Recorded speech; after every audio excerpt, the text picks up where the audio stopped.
Buenas noches a todos. Vamos a dar comienzo a la tercera fecha de las primeras jornadas de visibilización y concientización del abuso sexual infantil. Nos complace recibirlos hoy en este marco. Y vamos a volver a nombrar las causas por las cuales no podemos seguir silenciándolo. No podemos cerrar nuestros ojos, no podemos ignorar el grito silencioso de un niño pidiendo auxilio. No podemos pensar que si callamos, todo dejará de suceder. Ese niño que llora sin voz, esa niña que esconde el dolor, son tus hijos, son mis hijos, son los hijos de todos que alguien se atrevió a tocar. Y en su grito ahogado, en su cuerpo mancillado, está el horror de un violador, de alguien que casi siempre nos rodea, con su sonrisa eterna, con sus buenas costumbres de gran padre, tío, abuelo, primo o vecino. Pero los niños no mienten. Un niño no puede inventar lo que nunca vivió. No podemos cerrar nuestros ojos, creyendo que al hacerlo, el infierno será un cielo nuevo, azul y transparente. No podemos porque eso no sucederá. Si no alzamos la voz, si no comprometemos nuestro hoy en pos de un mañana mejor, nuestros niños pequeños, nuestros niños violados, serán solo una ínfima porción de un mañana de horror.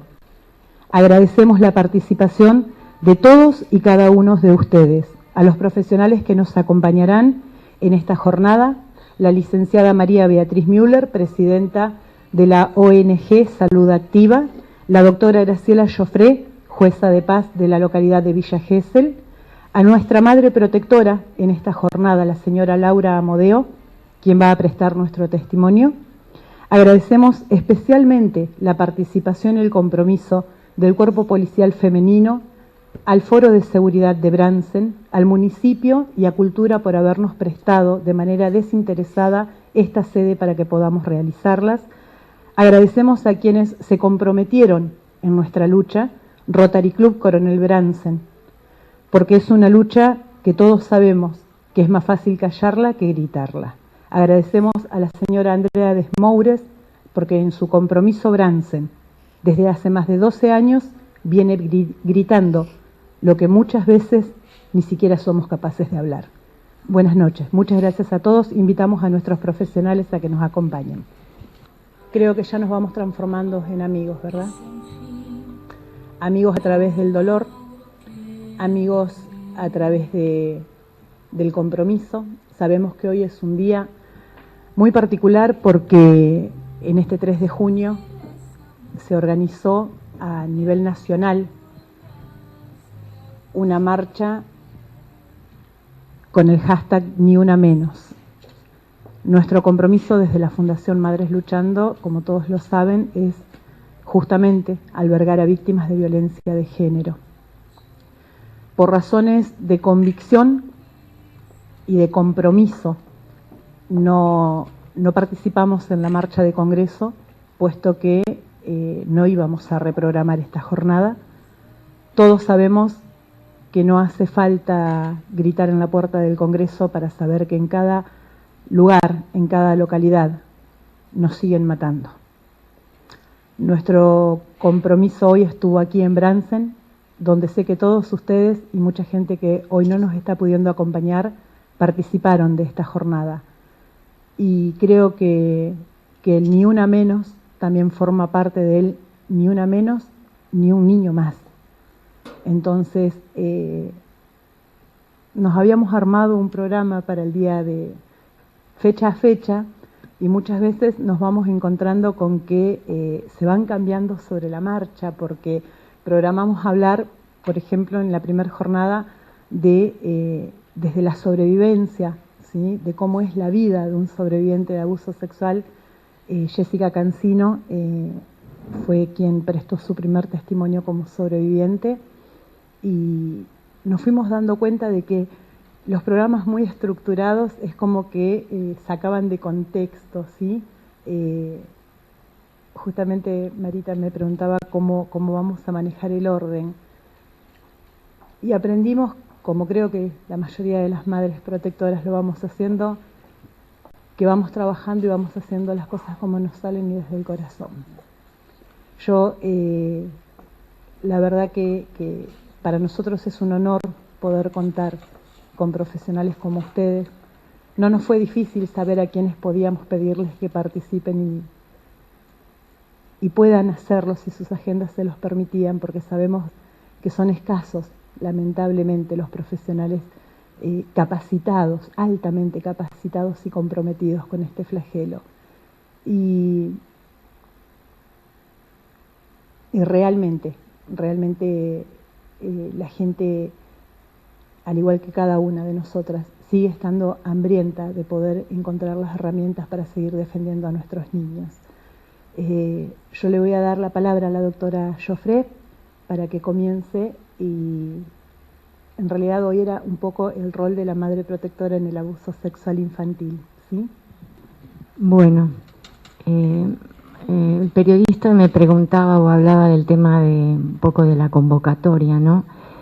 Acá hay muchas cosas que en los cambios en las sociedades no llevan de entrada a convocatorias multitudinarias, porque justamente cuanto más fina es la línea de lo que se toca en cuanto a la sociedad y más afecta la raíz de esa sociedad, menos convocatoria, porque justamente se está iniciando un camino que moviliza cuestiones que a la sociedad le molesta.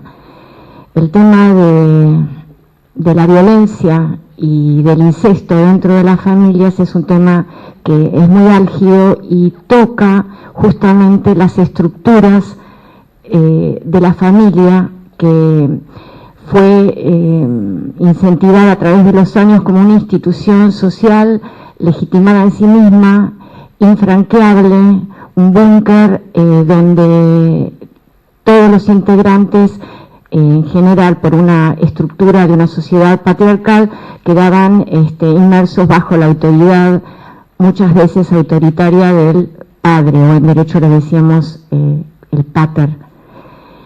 Es muy importante la visualización. La visualización es un trayecto. Ustedes piensen que hasta no hace tantos años parecía que el incesto era una cuestión excepcional, y lo puedo decir inclusive desde mi rol como juez. O sea, ustedes se preguntan por qué una jueza de paz viene a hablar de abuso sexual infantil, porque hace 10 años, en un proceso de divorcio, surgió la denuncia de incesto por parte de la madre con relación a la criatura que tenía 4 años. A partir de toda esa situación, en su momento, bueno, por una cuestión de sentido común, ordené todo tipo de suspensión de contacto con el padre, porque consideraba que siempre va a tener el adulto resortes terapéuticos y psicológicos que la criatura no. Si el padre realmente era abusador, esa criatura, y yo la obligaba a ver a ese padre, la iba a destruir. Ahí descubrí que en el ámbito del derecho hay una total ignorancia de estas cuestiones, y que tuve que incursionar en otras disciplinas, básicamente en psicología, sociología. Ahí fue el primer contacto con el libro casualmente del doctor Rosansky, a partir del libro del doctor Rosansky, donde él, como juez en ese momento de la Cámara de Bariloche, cuestionaba cómo se comportaba la esfera de los jueces penales con relación a las denuncias de incesto, maltratando y revictimizando en una forma sumamente cruel a las criaturas que eran víctimas de los abusos sexuales infantiles. Y a través de ese libro del doctor Rosansky me fue llevando a otro libro que fue de Irene Intevi, que es una psiquiatra argentina de prestigio internacional, que en su libro Abuso sexual infantil en las mejores familias, como dice el título, fue muy conmocionante, porque ponía en evidencia que el incesto y el abuso sexual infantil no es una cuestión de pobres, sino que es una cuestión de cualquier clase social. Ustedes tienen que saber que mientras el tema del abuso sexual infantil, la sociedad lo contemplaba como que era cuestión de sociedad marginal, no había inconvenientes. El problema empieza a instalarse en la justicia y en el ámbito social cuando, como lo decía perfectamente el título de Irene Interi, se empieza a evidenciar que el incesto y el abuso sexual infantil era en cualquier clase social, clases altas, profesionales, poder. Entonces, ¿qué pasó? Eso produjo lo que en su momento se llamó que era un contramovimiento. A partir del momento que se empiezan a evidenciar las denuncias de abuso sexual infantil e incesto en buenas familias, surge un movimiento muy, muy fuerte para contrarrestar. En Argentina, en el ámbito jurídico, el movimiento vino de la cabeza de un juez de familia que era muy famoso en ese momento, que era el doctor Eduardo Cárdenas, que publicó un artículo, en una editorial jurídica de mucho renombre, que se llamaba El abuso de las denuncias de abuso. Haciendo uso de su fama, y no solamente él, porque en realidad él lo que evidenció en Argentina era una ideología que venía de Estados Unidos, que alguna vez ustedes pudieron haber escuchado, el SAP, Síndrome de Alienación Parental. Les aclaro de entrada, no existe el síndrome de alienación parental. El DSM-5, que es la estructura científica que avala o no los síndromes a nivel científico, nunca lo consideró síndrome. Pero ¿qué pasaba con esta ideología? Esta ideología que trajo en ese artículo el doctor Cárdenas ponía la duda sobre quién denunciaba. Como la mayoría de las denuncias las hacían las madres, se decía que en realidad la criatura, cuando relataba el abuso sexual o el incesto, en realidad estaba diciendo algo que le había llenado la cabeza. Entonces por eso había tantas denuncias de abuso. En realidad eran manipulaciones que hacían las madres sobre los chicos y por eso eran las denuncias. Cuando estadísticamente el 0,02% de las denuncias de abuso puede ponerse en duda. En Estados Unidos, ¿quién era porque lamentablemente, como muchas veces nos pasa, las ideologías que nos vienen de afuera, acá se compran y se repiten. La ideología que trajo este artículo acá en Argentina y que pegó muchísimo en todos los tribunales, inclusive el día de hoy, aunque no se la mencione, ustedes van a escuchar muchas veces que se habla de la alienación, le llenan la cabeza a los niños. Denuncian abuso porque en realidad le llenaban la cabeza. En Estados Unidos el ideólogo era un médico, psiquiatra, Richard Gardner, que era declaradamente pedófilo. Él hacía una apología de la pedofilia y era perito de parte de hombres, de padres que eran acusados de abusadores de sus niños en situaciones de divorcio. Entonces, este hombre creó esta idea que era sustentablemente era ridícula en realidad. Lo que pasa es que ustedes sepan que muchas veces ideologías que son funcionales a determinados poderes se divulgan y se repiten porque son funcionales, pero si uno las desmenuza, en nada. Eso fue lo que pasó con el SAP que vino de Gardner, de Estados Unidos. Ustedes piensan que los libros, él mismo se los editaba 30 libros por año. Este hombre se suicidó, no sé cuántas puñaladas, 7 puñaladas. Pero ¿qué pasó? Que los padres pedófilos y violentos en el mundo encontraron que la estrategia era perfecta. ¿Por qué era perfecta esta estrategia como defensa? Porque a partir del momento que un niño relataba el abuso, la madre le creía y denunciaba penalmente, inmediatamente ellos decían, le llenan la cabeza, invertían la carga de la prueba. Entonces, la madre se la estigmatiza, al niño se lo silencia, no, este niño lo que está diciendo en realidad está siendo influenciado por la madre, y el agresor queda invisible. Esta teoría es la que todavía sigue silenciosamente vigente. Porque ustedes piensan, no puede ser posible, ¿cómo es que al día de hoy los abusos sexuales infantiles siguen siendo impunes? y cómo es posible que en procesos de familia esté pasando que se fuerce a los niños a ver a padres que están siendo denunciados por incesto o por violencia. Hoy es un día que me parece significativo, que tiene que ver con la violencia de género. Hay una interrelación entre la violencia de género en las familias y el abuso. ¿Por qué? Porque las víctimas de estos delitos son las mismas.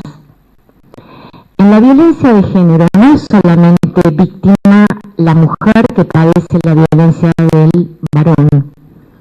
Los niños también son víctimas.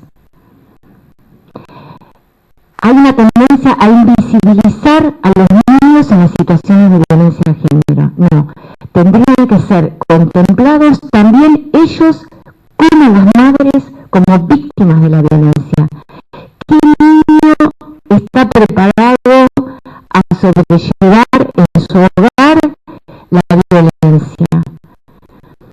Ustedes tienen que saber que hay estudios, inclusive en Estados Unidos, que están haciendo estudios donde descubren que a nivel cerebral los niños que padecen violencia, igualmente que los niños que padecen abuso, tienen problemas irreversibles a nivel cerebral. Se está estudiando que todo este tipo de maltratos, y específicamente el incesto y el abuso sexual infantil, produce en los niños problemas de salud para el resto de su vida. Hay vínculos con todos los trastornos alimenticios, anorexia, bulimia, tendencias a la depresión, los intentos suicidas. Hay análisis que se está vinculando también al tema de las adicciones, cuando las adicciones son muy severas y no tienen cura. Se rastrea y se encuentra historias de abuso y maltrato infantil. Esto que viene ahora a evidenciarse molesta. ¿Por qué molesta? Porque cuestiona una institución que es la familia, que en realidad tiene validez y se legitima siempre y cuando sea para cuidar y proteger a sus integrantes más vulnerables. Pero la familia no es un ente social legitimado en sí mismo. Ser padre es cuidar, ser padre es respetar, es dar ternura. El padre, el pater, no está legitimado en el rol. Un padre que abusa de su hijo, un padre que maltrata a la madre, que maltrata al hijo, eso no es padre. Ese hombre es un delincuente, y esos son delitos, y las víctimas son los niños y las madres, y en el incesto también las víctimas son los niños y las madres protectoras y que les han creído. ¿Por qué? Porque ustedes también tienen que saber que la mayoría de los incestos y los abusos son silenciados. En criminalística dicen que es la cifra negra, es la minoría lo que llega a la justicia y a la denuncia, porque en la mayoría de los casos, cuando los niños cuentan, las madres o no creen, no quieren creer, no pueden creer y lo odian. Cuando estas mujeres tienen el coraje de creerles y de escucharlos, ellas también son víctimas. ¿Por qué? Porque ellas también están en situación de trauma, porque descubren por sentido común que aquel que fue la pareja con la cual constituyeron un sentimiento afectivo no solamente dañó al ser que más aman, sino también les destruye su estima a ellas como mujeres y como pareja de ese hombre. En Australia, en el año 93, hay un estudio que dice que es fundamental contener madres protectoras que han creído los relatos de abuso, porque han estudiado que reforzándolas y empoderándolas a ellas se logra la recuperación de esos niños que contaron. Es esencial para esas víctimas, esas criaturas, que sus madres que denunciaron sean también contenidas y reforzadas, que no es lo que está pasando ahora, lamentablemente. Al estigmatizarlas, ¿qué se logra? Se les deja a los niños víctimas de incesto y de abuso y de maltrato solos, porque se las aísla. Hay otro experto en Estados Unidos que es Lundy Bancroft, que él se dedicó muchos años a tratar a hombres maltratadores. Es muy interesante el análisis que hace, cuál es la raíz que lo observaban los maltratadores. El control es una característica muy fuerte de ellos, porque hay una cuestión que ellos necesitan, que es el poder. Cuando nosotros hablamos de abuso sexual infantil, cuando hablamos de violencia, estamos hablando de poder. Estos hombres lo que quieren es el poder. Cuando hablamos de abuso sexual infantil, no es una cuestión solamente sexual, es una cuestión de poder. Yo te aplasto. Es una situación de omnipresencia del adulto sobre el niño. ¿Qué poder mayor puede tener un adulto sobre un niño que avasallarlo en algo que el niño ni siquiera comprende? Por eso, en su momento, cuando acá a Argentina vino a través de ese artículo el tema del abuso, de las denuncias de abuso, en realidad, si uno lee ese artículo, que ustedes lo pueden encontrar porque está en la web, ¿cuál era la preocupación de esta gente? Porque es un exponente, pero en realidad es una ideología, que los jueces están empezando a creer los relatos de los niños del incesto y del abuso. Entonces, había que desarticular eso. Ustedes sepan que en la prueba, en el abuso, básicamente es relato de la víctima, porque no hay testigos, porque el abuso no se hace en lugares específicos, y porque la víctima es el ser más vulnerable, el que menos resorte, porque aparte ni entiende lo que le están haciendo. Entonces, si se desarticula ese relato y se lo aísla del único adulto que lo cuide y lo protege, que es la madre, cae todo. Y es la realidad que estamos viviendo, la impunidad. Entonces, por eso me parecía hoy, más allá de que la sociedad tiene una tendencia a moverse por eslogans y por emociones como los fuegos de artificio, la luz, el ruido, y después nos olvidamos todo. Me parece que igual hoy es muy importante, porque es que la sociedad que no está en el tema fuerza la mirada y ve algo que por ahí no sabía que estaba y que nos rodea, porque la situación de las víctimas de incesto, las víctimas de violencia, es algo que nos rodea. Yo quisiera preguntarle a ustedes si no conocen personas, niños, mujeres que son víctimas en sus hogares de violencia.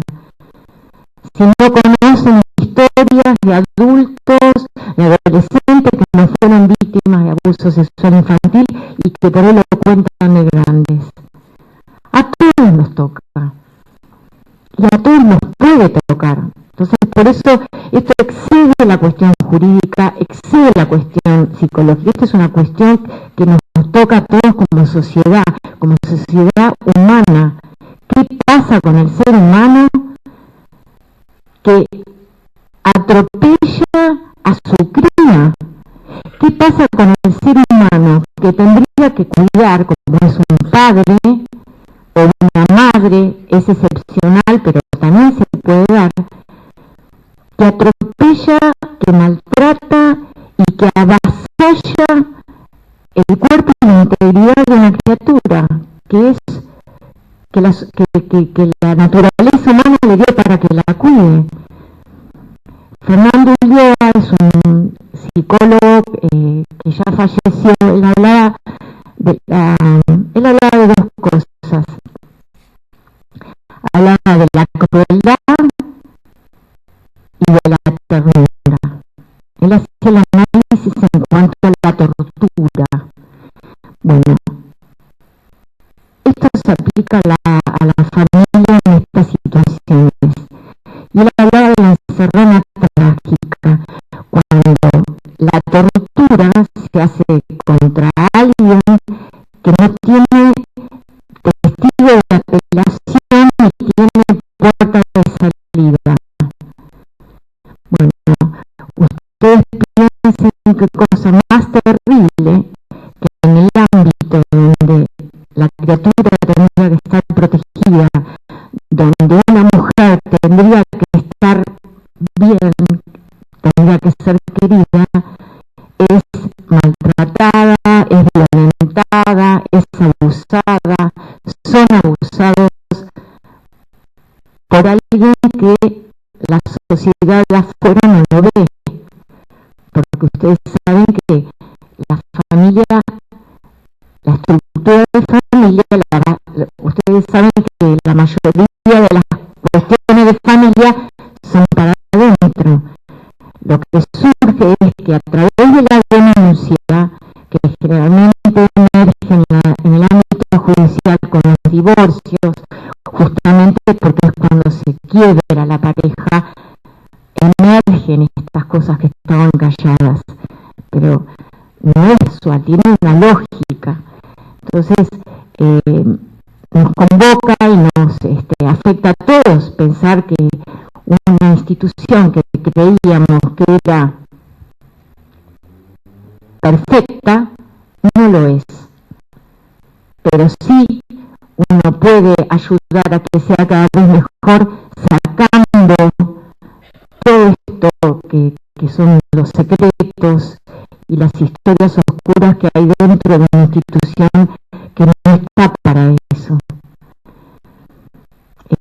Por eso, bueno, me parece muy importante lo que pasó hoy. Hay una relación entre la violencia de género, el abuso, porque todo eso tiene que ver con maltratos humanos, tiene que ver con derechos humanos de los niños, derechos humanos de las mujeres, dentro de un ámbito social que es fundamental en una sociedad, que es la familia. Entonces, todos, cada uno en su rol, en el caso personal, como juez, no solamente en cuanto a tener la capacidad y la sensibilidad y la humildad para ir aprendiendo, sino también el compromiso de que en la vida humana que a uno le toca resolver, capacitarse. Esto necesita capacitación del juez, capacitación del abogado, capacitación del psicólogo, capacitación a los periodistas también. No es un tema simple, es un tema complejo. Hay que capacitarse, porque si no nos capacitamos es más el daño que vamos a hacer que el bien, justamente porque son delitos que están en el ámbito más secreto y porque sus víctimas no tienen noción de lo que les está pasando, que son los niños. Muchas gracias, doctora, por la transparencia y la simpleza, porque no es fácil muchas veces transmitirnos, ¿sí? Como por ahí digo, y no se entiende al común denominador, aquellas cosas que son por ahí las armas, las herramientas que necesitamos. Y como bien lo dijo usted, cada uno desde su rol, cada uno como ciudadano, como parte de un Estado en el cual todos los días y cada 15 minutos nos siguen violando a niños y se siguen sumando víctimas. No es fácil para ninguno de todos nosotros, ni los profesionales que viven lidiando con sus pares, y digo lidiando y creo estar usando bien la palabra porque es una pandemia de profesionales no aptos que lidian con profesionales altamente capacitados, y como sabe pasar en la mayoría de los cuentos que las mamás le leíamos a nuestros niños, muchas veces los malos nos ganan en número, pero la tortura china de la gota termina venciendo por cansancio, ¿sí? Y creo que esa es nuestra misión, convertirnos en la gota de la tortura china permanente y no cejar hasta poder lograrlo.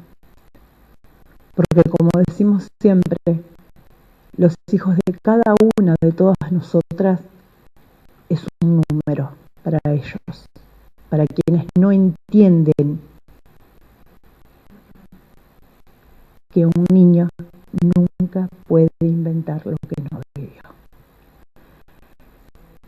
Y que si no nos lograron silenciar y no nos lograron matar, no lo van a hacer.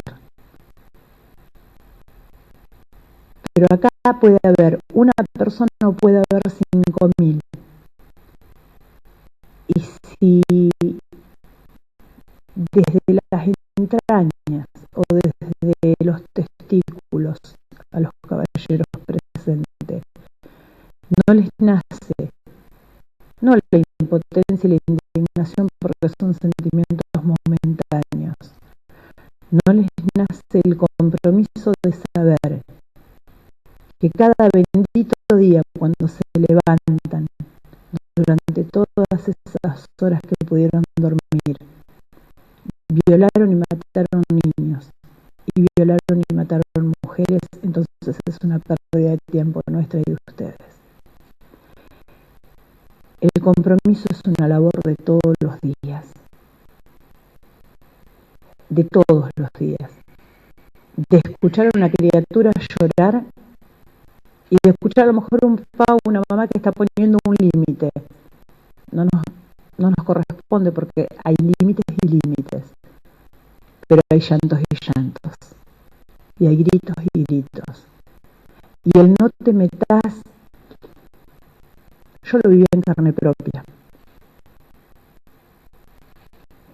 Bueno, obviamente no voy a decir nada nuevo de lo que no se haya dicho hasta ahora, porque la verdad es que de alguna manera buena parte de lo que había armado para ver hoy. Acá.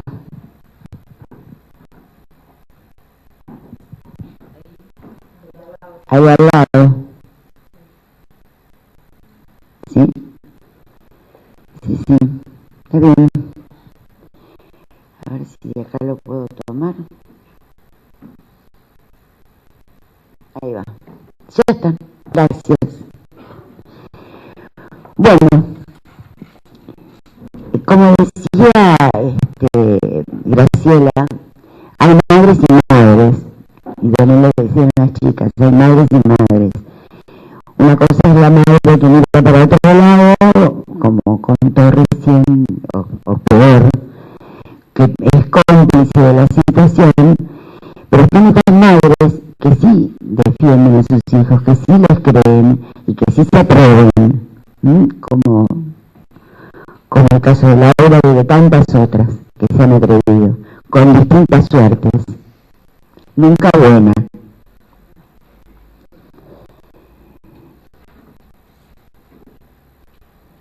¿Cuáles son las dificultades que tienen estas madres? Vamos, querido, anda. Ahí está. Son consideradas sospechosas, raras, querellantes, mentirosas, maliciosas y los calificativos que se les pueden ocurrir. Estos son poquitos, hay peores.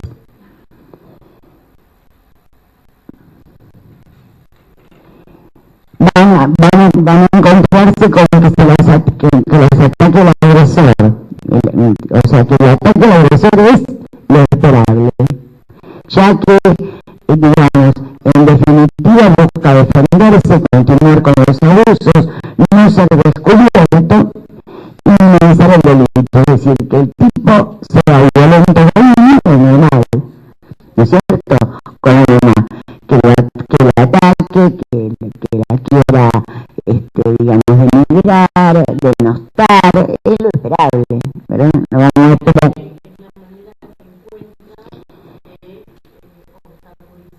Por supuesto, eso es la lógica, no es nada novedoso que esto ocurra. Lo grave es que son atacadas por los servicios infantiles, los jueces y las juezas, civiles y penales, los fiscales, los psicólogos y hasta por los empleados de la mesa de entrada. ¿O no? Ese es el problema más grave que tiene la fama, que son atacadas en el Poder Judicial. Exactamente. Y el ataque es directamente proporcional al aumento de energía que ponen para defender a sus crías. Y además, cuanto más inteligentes y aguerridas son y se plantan frente a esta gente, a estos funcionarios, para evitar que los victimicen a ellos o que victimicen a los niños, mayor es el ataque, llegando al punto de la reversión de tenencia, como el caso de ella, como el caso de Andrea y tantos otros.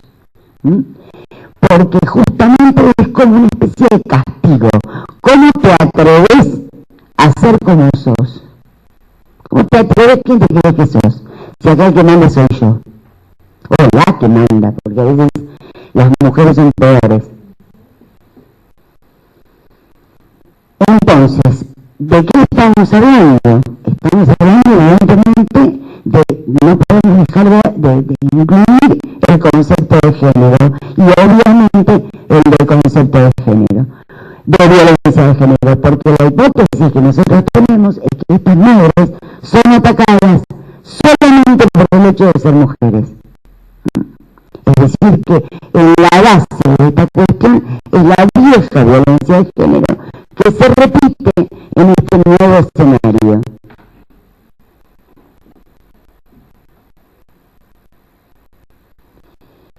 Entonces, sabemos que el argumento para discriminar a la mujer se relaciona con lo que el género les atribuye distribuye, ¿no es cierto? Y el género, para recordarlo, es un sistema de creencias, actitudes, valores, formas de comportamiento que se aprenden desde el nacimiento a través de la familia y la sociedad. Es decir, que la idea de género es un concepto que se aprende a lo largo de la vida.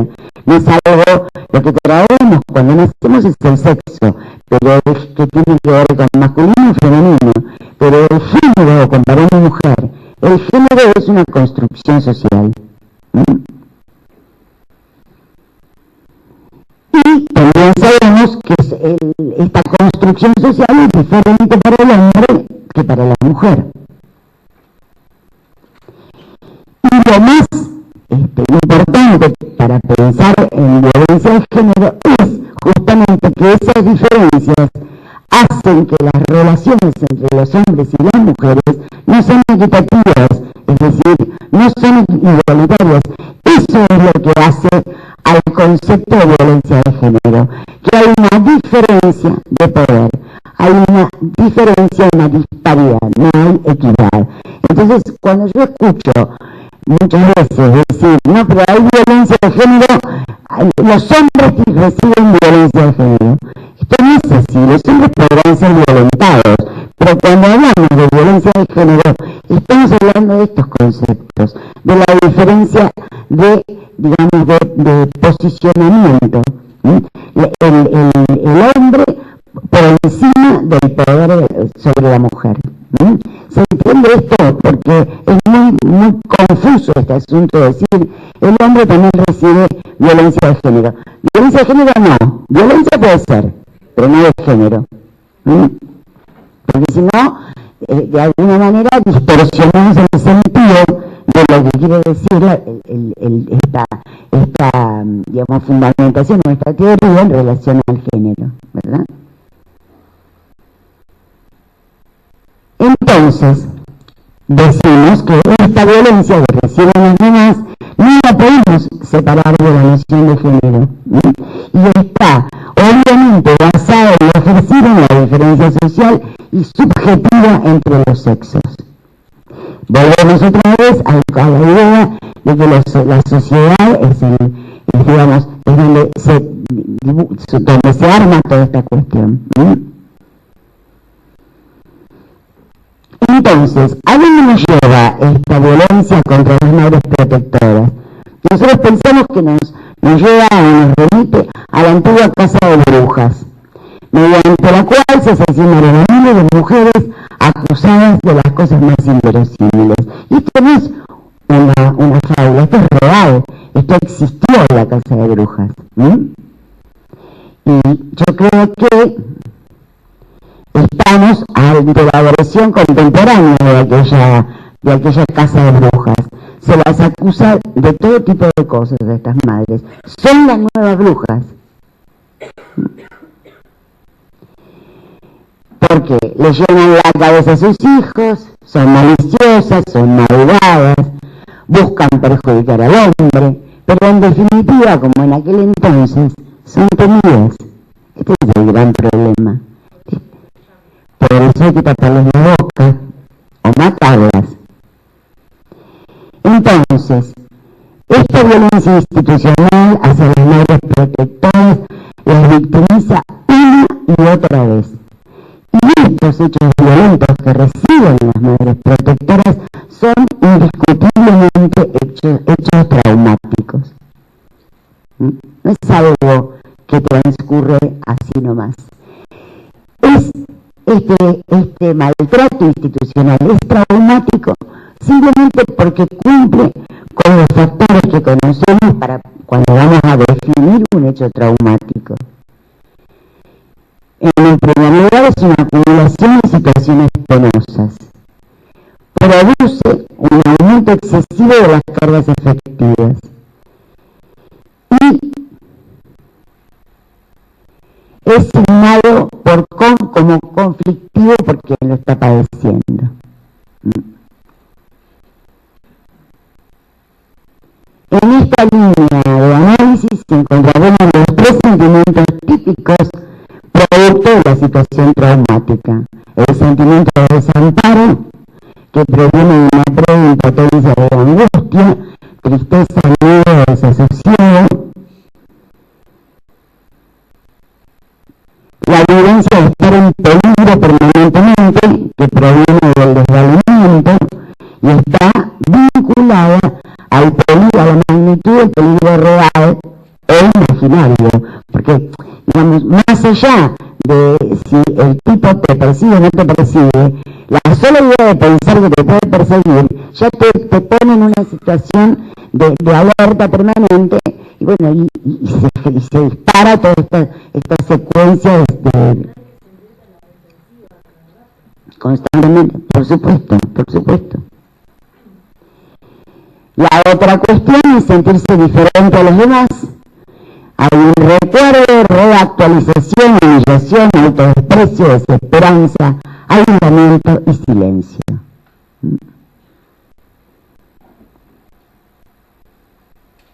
En este punto del análisis, entonces, no tenemos dudas de que las madres protectoras son co-víctimas de la situación de abuso de sus hijos o hijas por la manera en que son victimizadas en sus intentos de defenderlos.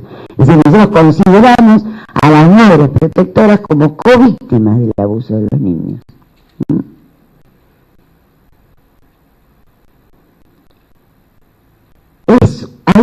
Se da una extraña dinámica de víctima y victimario que se produce entre las madres protectoras y la justicia, o los actores de la justicia, ¿no? Para esto tenemos que analizar el estereotipo de pasividad femenina, ¿sí? Que son víctimas por el solo hecho de ser mujeres. Esta idea de que la mujer es pasiva, ¿no? Para ser femenina hay que ser pasiva. Entonces, dentro del contexto de la violencia, ellas deben ser sumisas, obedientes, tener poca o nula capacidad de defensa, miedos concretos frente a la fuerza y frente al poder del agresor. Eso se espera el juez o el fiscal o el de la mesa de entrada encontrar en esa mujer cuando viene a hacer la denuncia, cuando viene a preguntar por el expediente, eso. Claro, y se empiezan a mirar unos con otros. ¿Por qué? ¿Por qué? Este estereotipo, el que estamos desarrollando ahora, incrementa la imagen de vulnerabilidad e indefensión, que es la esperable, por otro lado. Pero, digamos, al mismo tiempo, la imposibilidad de ejercer ellas la violencia, es decir, que puedan realizar conductas agresivas o hostiles para defender de los ataques violentos. O sea, lo que se espera es que no hagan nada, ¿sí? Que se mantengan totalmente pasivas, sumisas frente a esta situación. No tienen que ejercer ningún tipo de violencia ni reaccionar. Entonces, hay dos representaciones sociales de la mujer frente a los ataques violentos. La sumisa, débil, temerosa, víctima, pasiva, asociada a lo femenino, arraigada en la opresión de género, que es lo que hemos venido, digamos, lo que ha venido ocurriendo a lo largo de la historia, es la actitud del imaginario social del patriarcado. Es decir, esta es la imagen de mujer que pretende seguir sosteniendo el patriarcado que sueña con que las mujeres sigan manejándose dentro de esos parámetros. Y después tenemos la otra, la activa, la que puede resistir un ataque, negociar con el agresor y desarrollar comportamientos de defensa y protección, la cual inmediatamente es considerada agresiva, hostil y provocadora. Se busca y merece la violencia que recibe, por lo tanto provocan y consienten. Es decir, esto vos te lo mereces porque al final sos vos la que generas la violencia. El tipo te pega porque vos estás todo el tiempo provocándolo. No, yo lo he escuchado miles de veces y lo he escuchado muchas veces en ámbitos policiales, chicas, también, esto. Pero, ¿qué le hiciste vos? ¿Pero vos cómo reaccionaste frente a lo que te dijo? Obviamente, No cabe duda que las madres protectoras están en este segundo grupo, en el de las madres activas.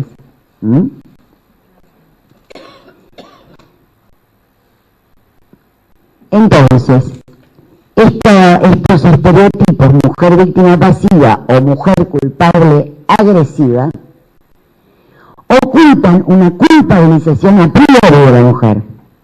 En un caso, por no ser capaz de defenderse, y en el otro, por provocar conductas agresivas. O sea, siempre es culpable. Y esto nos recuerda a los conceptos del medioevo, donde para probar si la mujer era inocente o culpable de brujería, debía en ese hecho siempre morir. ¿Por qué? Porque se la sumergía en agua maniatada. Si se ahogaba, era inocente. Si flotaba la bruja, moría en la hoguera. O sea, ustedes fíjense cómo estamos como en el medioevo, o sea, no ha cambiado nada. Habrá cambiado el escenario, ahora no se la embrujan, no las pondrán en la hoguera, pero la ideología es exactamente la misma. Nada cambió. Es lamentable, pero es así. Estamos parados en el mismo lugar que en la Edad Media, con respecto a estos temas. Camuflado, maquillado, todo lo que ustedes quieran, pero estamos en el mismo lugar.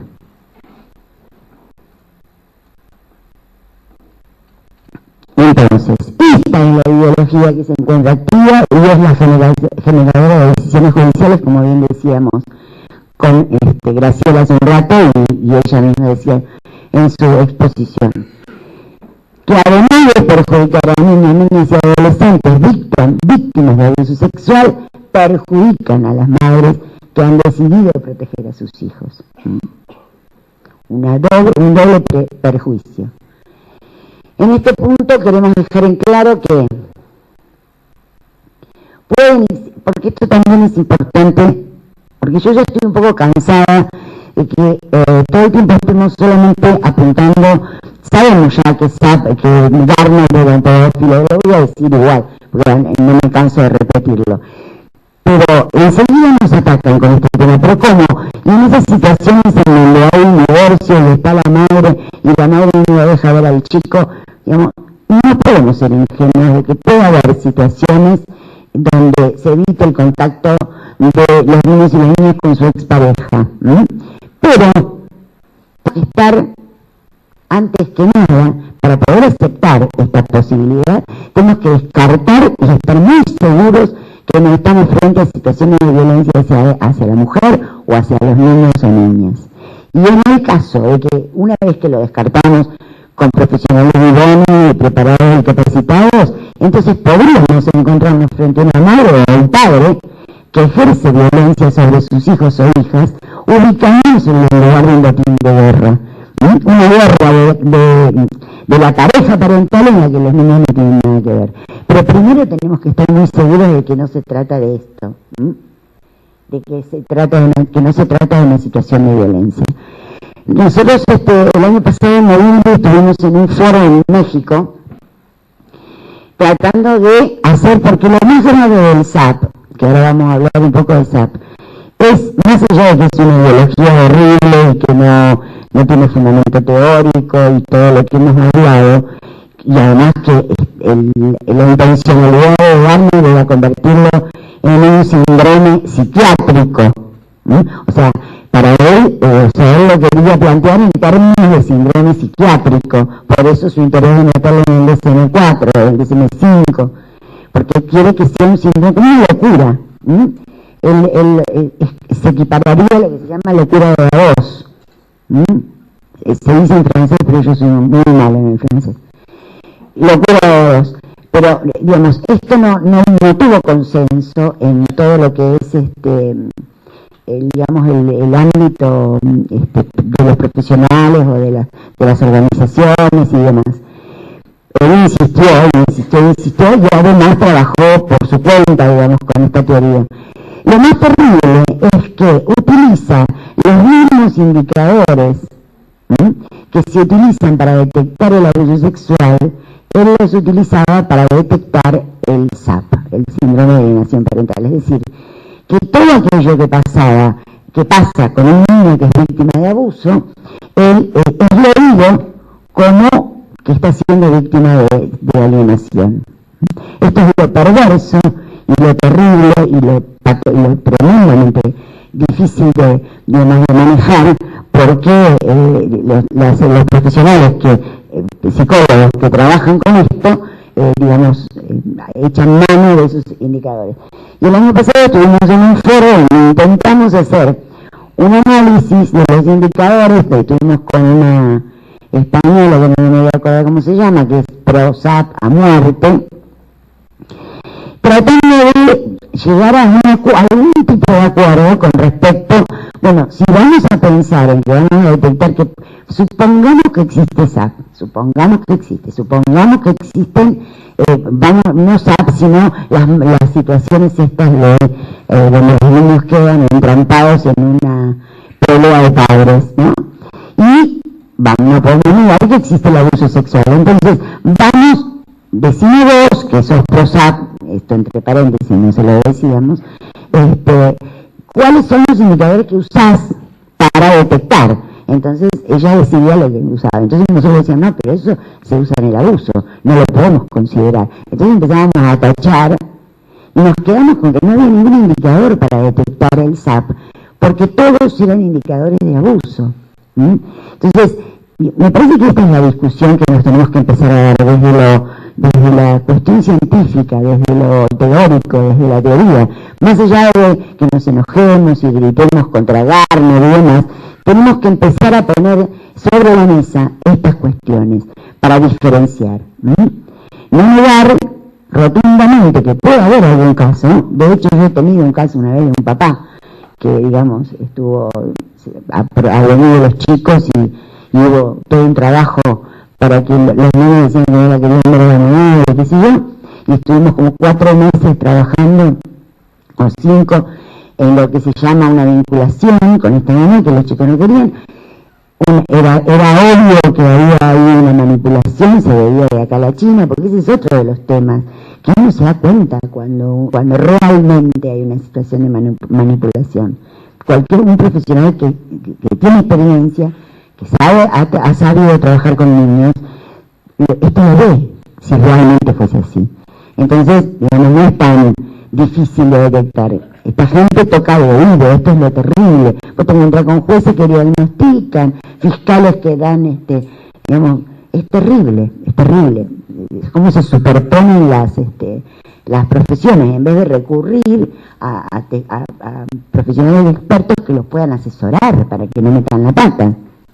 Porque tampoco tienen por qué saber de otras disciplinas, más que lo que te puede llevar a querer conocer algunos temas y demás. Pero lo ideal es como planteaba Graciela, ella recurrió a los profesionales que estaban en ese momento trabajando este tema para poder asesorarse, para poder darse cuenta de por dónde venía la mano. Eso me parece que es la forma en que hay que hacer las cosas, no convertirse uno. Yo no voy a ponerme a juzgar por más que me pongan a indagar cuestiones de ley, sobre la ley. Para eso están las profesiones y para eso es el trabajo interdisciplinario, que es un tema también pendiente, ¿no? Entonces, y otra cosa que quería comentar, que con respecto al tema del abuso de los niños y niñas, es que me encantó el post que hizo hace poquito Eva Giberti con respecto a esto. De hecho lo he tomado y no digo más abuso sexual infantil, porque tienen razón, el abuso sexual no es infantil, la verdad es que lo infantil no tiene nada, es muy grave. Entonces yo no lo uso más, hago un gran esfuerzo, he erradicado el ácido de mi lenguaje. Para mí ahora el abuso sexual es en la infancia, o abuso sexual de niños y niñas, o el abuso perpetrado por adultos sobre los niños, o sea, no importa que sea más largo. A veces esas siglas traen algunas cuestiones que no están buenas, porque el abuso no es infantil. Si hay algo que no tiene, es algo infantil. Entonces, una de las cuestiones que podemos tomar como para seguir hablando de este tema es que tanto los niños, niñas y adolescentes como las mujeres son lo que en victimología se denominan víctimas ideales, porque son aquellas que nada hacen para, digamos, para ser victimizados. No tienen ningún tipo de participación.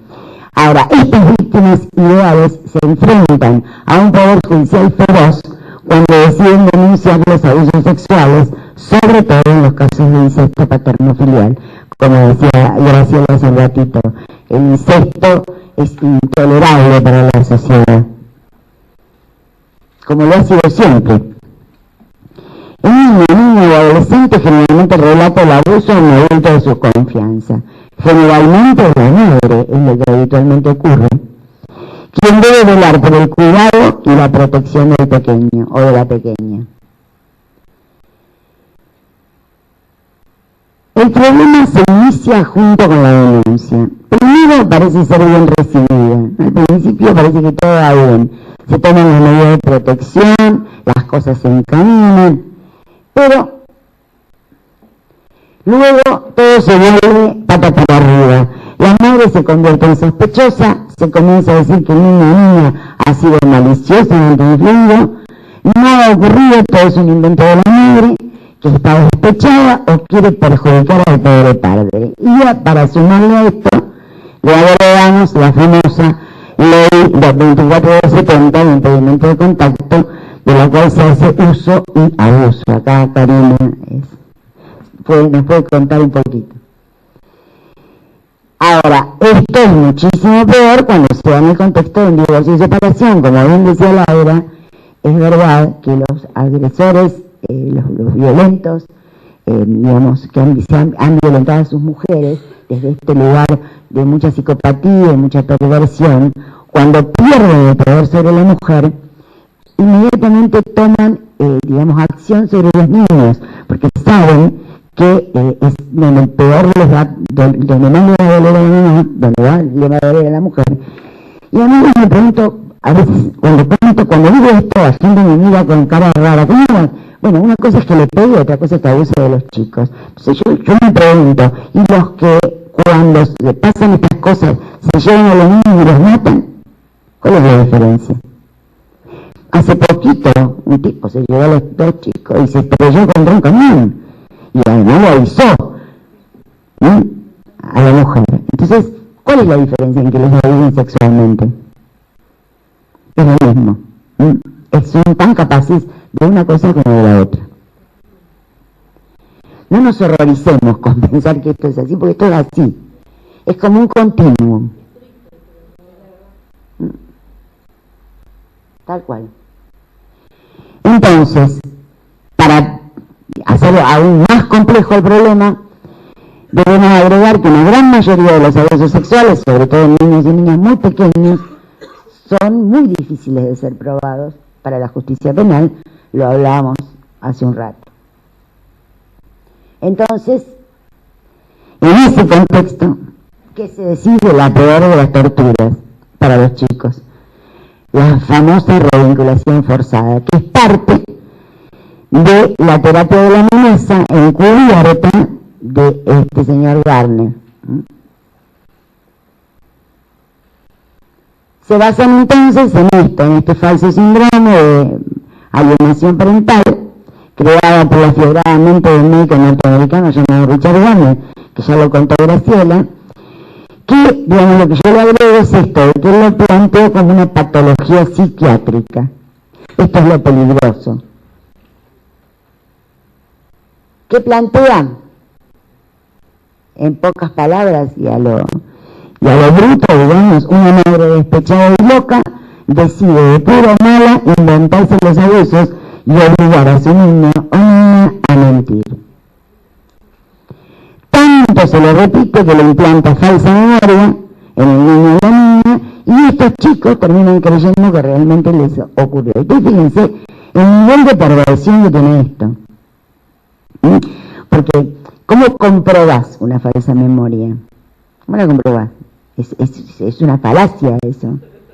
Una falsa memoria. ¿Cómo haces? El chico te dice, no, yo me acuerdo. No, te lo metió tu mamá en la cabeza. Te operó y te lo metió en la cabeza. Es que es una tortura, realmente es una tortura. Es una verdadera tortura. ¿Qué debemos saber? Que todas las comunidades científicas del mundo han rechazado la existencia de este síndrome.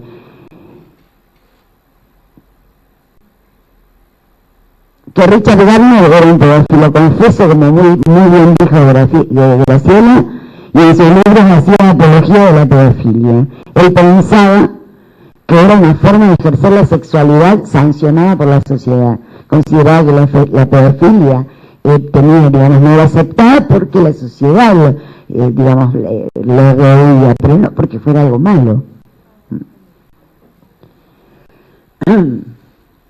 Que esta pseudoteoría se aplica también para los casos de violencia grave y en niños testigos de violencia de género. Que otra cosa que tenemos que saber, que aunque no se lo nombre, porque ahora no se lo puede nombrar, porque no sé si ustedes saben, pero bueno, a fines del año pasado, la Federación Argentina de Psicólogos, la FEPRA, declaró ejercicio ilegal de la psicología la utilización del síndrome de alienación parental. Entonces directamente no se lo puede nombrar, porque digamos el psicólogo que haga pie en esta teoría puede recibir una sanción y hasta le pueden retirar la matrícula. Esto lo hizo la FEPRA, también lo hizo lo que sería el Colegio de Psicólogos de la Provincia de Buenos Aires, el Consejo Superior, dice lo mismo, el Colegio de Psicólogos de Córdoba, el Colegio de Psicólogos de Neuquén, el Colegio de Psicólogos de Río Negro, el de La Plata, bueno, hay varios, el de Rosario, hay varios colegios que por su parte también, declararon lo mismo. También hay una declaración de la Cámara de Diputados y de la Cámara de Senadores que dice que, de la no utilización de esto. Entonces, en este momento, la verdad es que el que le pone Gardner y le pone SAP, estaría como un poquito fuera de foco. Pero, eso no quiere decir que pensemos que se equiparó, No, para nada. Se usan otras cosas, por ejemplo, co-construcción de memoria, implantación de memorias de ideas, discurso materno en los dichos de los niños o de las niñas.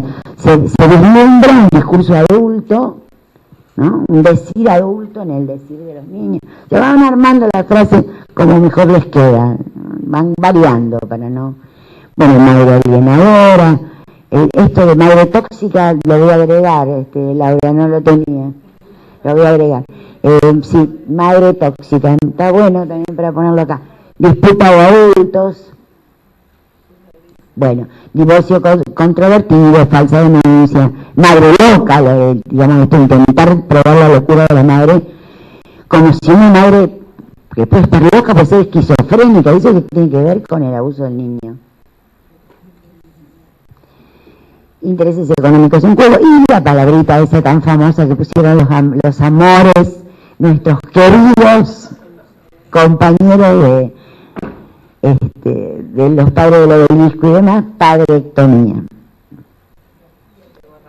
Y etcétera, etcétera. En ese etcétera ahora voy a agregar lo de madre tóxica. Me encantó. Sí, que... ¿Cómo? Psiquiátricamente inestable. Claro, también, sí. ¿Cuál es el objetivo de esto? Nosotros nos reímos, bueno, porque a veces hay que ponerle un poco de... una pizca de humor, yo suelo usarlo porque pensé que estábamos todos un poco bastante tensos. ¿Cuál es el objetivo real de todo esto? Silenciar el abuso sexual en la infancia. Este es el único objetivo. ¿Ya? Desaparecer al niño o niña de la escena, hacer el foco en el adulto, ubicar a la madre protectora en el lugar de la sospechosa y abusadora, elevar a la agresora a la categoría de víctima, el pobre padre que no puede ver a sus hijos. Pero el objetivo final es ese. Ustedes fíjense que la mayoría de las causas de abuso sexual en los niños, cuando se mandan a hacer las pericias, se hace pericia al niño, psiquiátrica, psicológica. Decime, ¿para qué le van a hacer una pericia psiquiátrica a un niño de 3 años? Bueno, yo he visto cada cosa últimamente que realmente los pelos de punta me ponen. Psiquiátrica, psicológica, a la madre, psiquiátrica, psicológica, y a él no. Y a él no. A él no. Explíquenme por qué.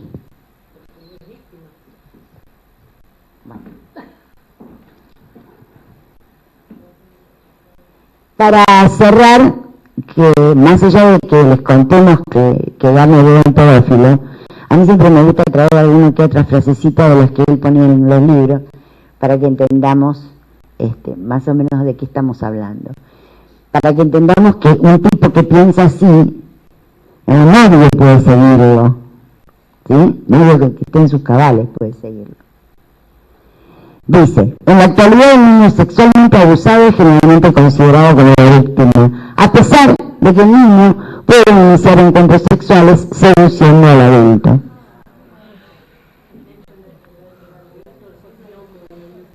Claro, es eso, por eso está basado en eso.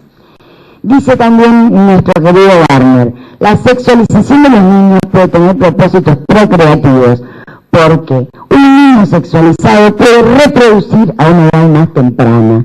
Cuanto más joven la máquina de supervivencia, en el momento que aparecen los impulsos sexuales, más largo será el lapso de capacidad creativa y mayor la probabilidad de que el individuo cree más máquinas de supervivencia en la próxima generación. Bueno, me suena como medio hitleriano, ¿no? Pero bueno, tiene esto también, fíjense si no va por ese caminito. Resulta interesante que de todos los pueblos de la antigüedad podría bien ser que los judíos fueron los únicos punitivos hacia los pedófilos. O sea, pedófilo y antisemita.